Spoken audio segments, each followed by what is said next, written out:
What you're looking at is Melbourne's infamous Montague Street Bridge. At first glance, the bridge might seem normal, but as you'll quickly find out, this bridge will just keep destroying trucks. Now, to understand how the bridge got to this point and why this problem just can't be fixed, we'll have to go and look deeper into the bridge. The Montague Street Bridge was first built in 1914 to grade separate the Port Melbourne railway line from Montague Street. When the bridge was first built, the clearance was actually higher than it is now. From its opening until 1934, the distance from the ground to the bridge was roughly 3.6 metres. However, in 1934, the ground in the South Melbourne area was raised by about 2 feet, which reduced the clearance height of the bridge to just 3 metres.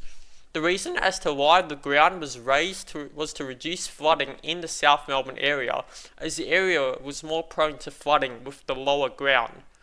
In 1987, the Port Melbourne line was converted to light rail, meaning that the bridge is now used by the Route 109 tram rather than trains.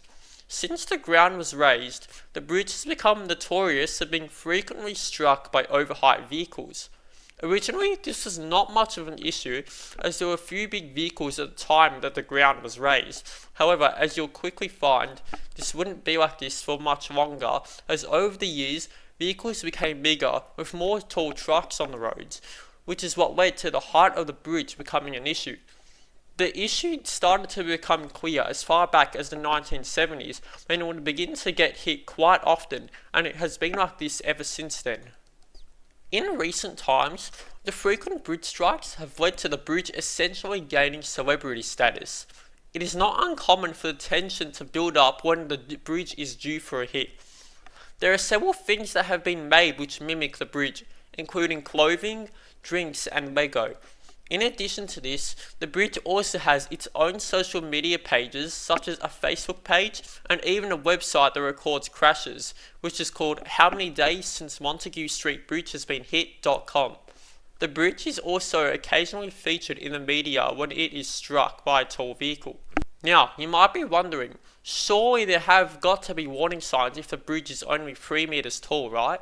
Well, as it turns out, there are not 10, not 20, but 26. Yes, you heard that right. 26 warning signs all for one bridge. Now, surely there would be no way that drivers could miss all of those signs, right? Well, as it turns out, somehow 26 signs is still not enough as vehicles continue to hit the bridge. In 2016, a bus that was 3.6 meters high drove into the bridge, severely injuring several passengers as well as the driver. Shortly after this incident, an additional warning was added to try and reduce collisions. Overheight warning gantries were installed on each side of the bridge as an additional measure to physically warn drivers to turn around. These gantries feature hanging bollards which will hit any vehicle taller than 3 meters. So with 26 signs and a physical warning, you might think that this would be enough to deter drivers from attempting to drive under the bridge, right? Well, so you would think. A truck has hit the Montague Street Bridge for the first time since new preventative gantries were installed last month. You might think this is just a one-off from a driver not paying attention. However, the bridge has a Facebook page as well as a website, and you can see just how many hits it has had since these gantries were installed, showing that they have not worked. As the bridge still gets hit regularly, the damage on the bridge as well as the gantries has become clear with just how much of the yellow stripes have faded away on the gantry. So as you can see, it seems no matter how many warnings there are, the bridge will still be hit even with a physical height warning. But how does this still happen frequently? Well, as it turns out, there are a number of factors in the area that will likely contribute to the frequent bridge strikes. The bridge is located near Port Melbourne, meaning that a lot of trucks will be travelling in the South Melbourne area between the city and the port. The area is also filled with industrial buildings, meaning that trucks and large vehicles frequently travel to this area. However, this isn't the biggest factor as to why the bridge is always hit. Looking through the collisions, it soon becomes clear that a lot of these are rental trucks, meaning that it is mostly drivers with little to no experience driving trucks. Obviously, it's pretty self-explanatory as to why someone unfamiliar with driving anything that's taller than a car will not think about low clearance warning signs. But instead of installing additional warnings, some people might wonder, why not just close the road off, raise the bridge, or reduce the clearance? Well, as you will soon find out, it is not that simple. First of all, the road cannot be lowered as it would make the area vulnerable to flooding again, which is why the road was raised in the first place. So if the road cannot be lowered, it might seem logical to just raise the bridge instead. The issue with raising a bridge is that it would be extremely expensive and it will cause way too much disruption to tram services as the 109 tram runs over the bridge and part of the South Bank tram depot also extends over Montague Street, meaning that there would be less room to stable trams while the works take place.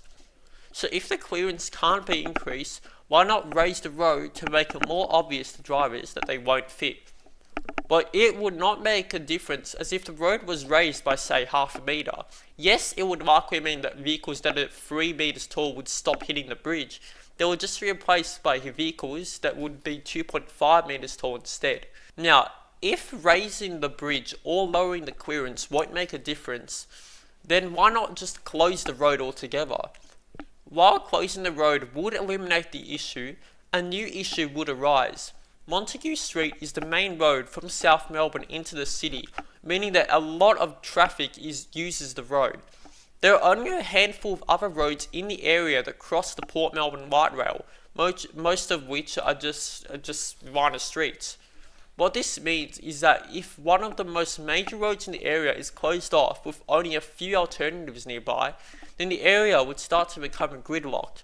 The amount of traffic problems that would arise from a permanent road closure simply just isn't worth it because of the occasional bridge strike. Obviously, the best way to solve the issue would be for drivers to pay attention to the warning signs and know the height of their vehicle, but it appears that drivers paying attention would not happen anytime soon, and that just goes to show how this bridge will keep destroying trucks. So that's Melbourne's truck decapitating Montague Street Bridge, which will keep destroying trucks. Thank you for watching to the end of this video.